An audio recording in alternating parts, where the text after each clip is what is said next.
ഗെർസേനിയ ദേശത്ത് ഭൂതബാധിതനായ എല്ലാവരും ഭയപ്പെട്ട ഒരു മനുഷ്യൻ ജീവിച്ചിരുന്നു. അവരവനെ ചങ്ങലകളാൽ ബന്ധിക്കാൻ ശ്രമിച്ചെങ്കിലും യാതൊന്നിനും അവനുള്ളിലെ വേദനയെ നിയന്ത്രിക്കാൻ കഴിഞ്ഞില്ല.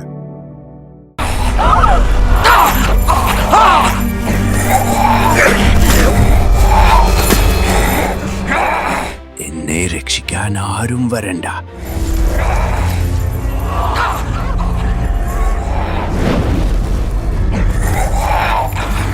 ഇതാ യേശുവും ശിഷ്യന്മാരും ആ മനുഷ്യന്റെ അടുക്കലേക്ക് കടന്നു വരുന്നു.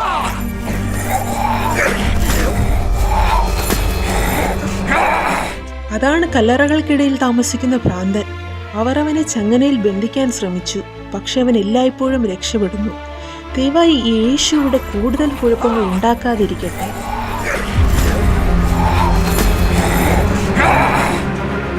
അത്യുന്നതനായ ദൈവത്തിന്റെ പുത്ര യേശുവേ, എന്നിൽ നിന്ന് നിനക്ക് എന്താണ് വേണ്ടത്? എന്നെ ഉപദ്രവിക്കരുതേ എന്ന് ഞാൻ അപേക്ഷിക്കുന്നു. അശുദ്ധാത്മാവേ, നിന്റെ പേരെന്ത്? ലെഗ്യോൻ. കാരണം ഞങ്ങൾ പലരാണ്. ഈ മനുഷ്യനിൽ നിന്ന് പുറത്തു പോകൂ.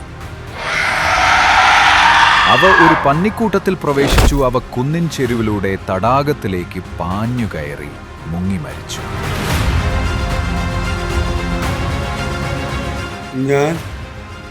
എനിക്കെന്ത് സംഭവിച്ചു?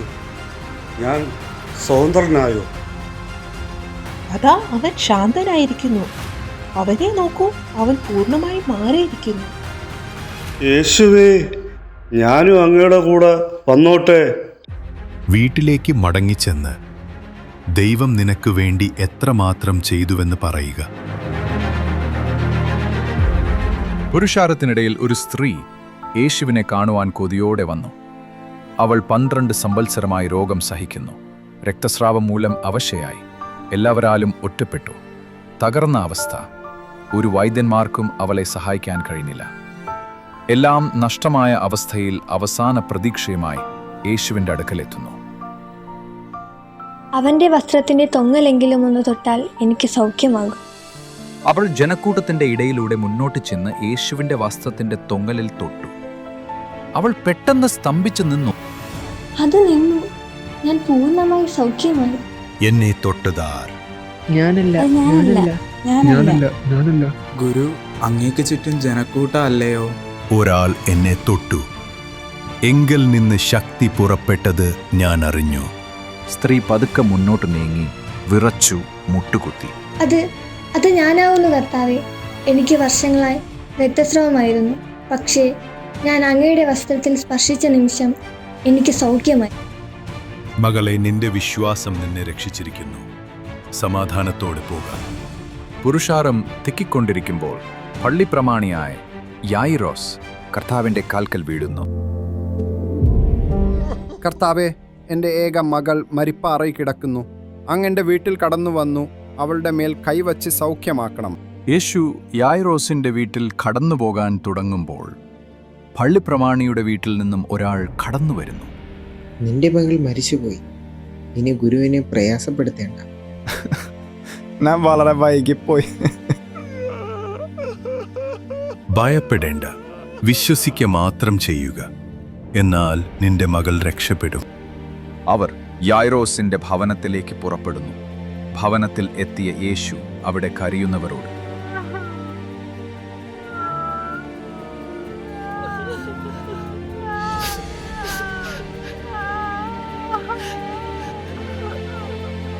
കരയേണ്ട, അവൾ മരിച്ചിട്ടില്ല, ഉറങ്ങുകയത്രേ.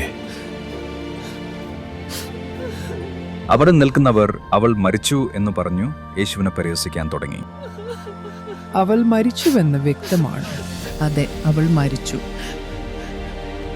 യേശു പത്രോസിനെയും യോഹന്നാനെയും യാക്കോബിനെയും കുട്ടിയുടെ മാതാപിതാക്കളെയും കൂട്ടിക്കൊണ്ട് ബാലയുടെ അടുക്കിലേക്ക് ചെല്ലും. ബാലെ, എഴുന്നേൽക്ക. ഉടനെ കുട്ടി കണ്ണുകൾ തുറന്ന് എഴുന്നേറ്റു വരുന്നു. അവളുടെ അമ്മയപ്പന്മാർ ഇത് കണ്ടു വിസ്മയിച്ചു. എന്റെ മകൾ മരണത്തിൽ നിന്ന് ജീവൻ പ്രാപിച്ചിരിക്കുന്നു. നന്ദി കർത്താവേ, നന്ദി കർത്താവേ. അവൾക്ക് എന്തെങ്കിലും ഭക്ഷിപ്പാൻ കൊടുപ്പിൻ. ഈ സംഭവിച്ചത് ആരോടും പറയരുത്.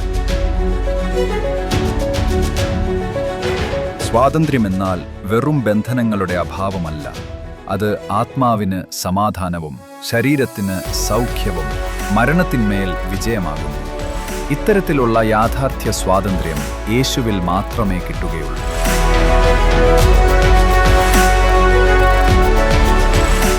പുത്രൻ നിങ്ങൾക്ക് സ്വാതന്ത്ര്യം വരുത്തിയാൽ നിങ്ങൾ സാക്ഷാൽ സ്വതന്ത്രർ ആകും.